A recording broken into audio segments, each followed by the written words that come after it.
If any of you lacks wisdom, you should ask God, who gives generously to all without finding fault, and it will be given to you. But when you ask, you must believe and not doubt, because the one who doubts is like the wave of the sea, blown and tossed by the wind. Those who consider themselves religious and yet do not keep a tight rein on their tongue deceive themselves, and their religion is worthless. My dear brothers and sisters, take note of this.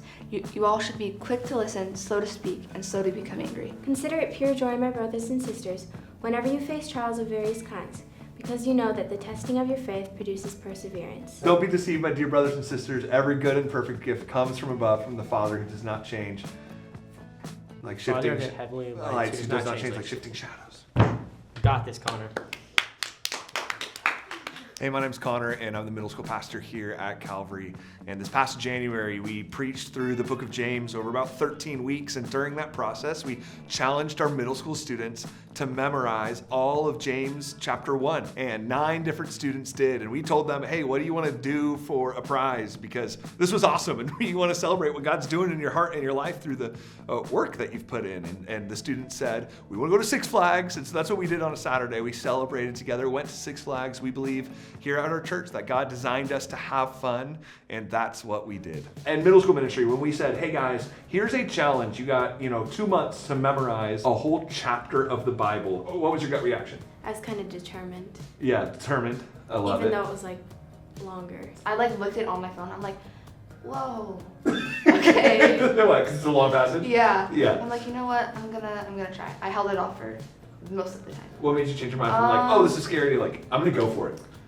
Well, I haven't been to an amusement park in a long time. And I was like, so I'm gonna do it. I just read it over and over again. Each night I would do a verse, and I just read it over and over again. Well, how I did it is I did a paragraph to 2 paragraphs at a time, depending on the size. I tried to memorize them kind of in different sections, and then I tried to memorize the order of the sections, and I really had to do that, where I would get kind of lost going between them. Yeah. Sometimes it still happens to me. So, how long do you guys think it took you to memorize? Probably about 3 to 4 weeks. Yeah. But I started right away.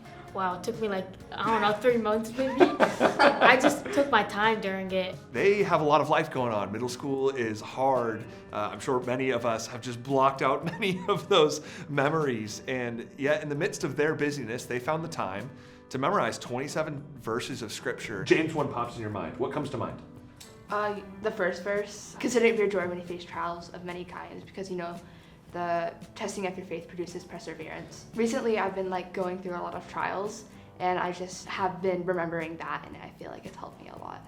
Those who consider themselves religious and yet do not keep a tight rein on their tongue deceive themselves, and their religion is worthless, I think. Yeah. Oh! I kind of remember that I have to not just say things, not lie, not say bad things about people, and just keep tight rein on my tongue. Yeah. Consider it pure joy, my brothers and sisters, because even if you're in a hard time, God's gonna use it for good. Over the last 6 months, how do you think James 1 has challenged your faith or encouraged your walk with Jesus? It wouldn't be over small things. I feel like it popped in my mind over bigger mistakes I'd make. Psalm 119 verse 11 says that I have hidden your word in my heart that I might not sin against you. And so Bible memory is really a tool for us to fight against sin and ultimately find complete life satisfying joy that Jesus offers to his followers. And so Bible memory is really just a tool to selfishly pursue joy that God offers to his children. It really helps to know what God says about this certain scenario, and if you haven't memorized, it helps you live a more righteous and godly life.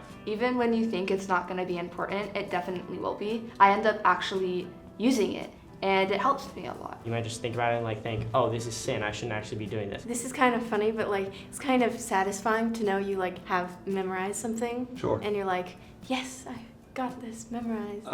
Slow to become to anger one in James. I have to use that one a lot. Yeah. I know, we hadn't even talked about that one yet. That's one of the most practical ones, right? I have to remember that one a lot. You should be quick to listen, slow to speak, and slow to angry. Yeah. Oh, it's so tough. It's so good. It's hard, but it's important.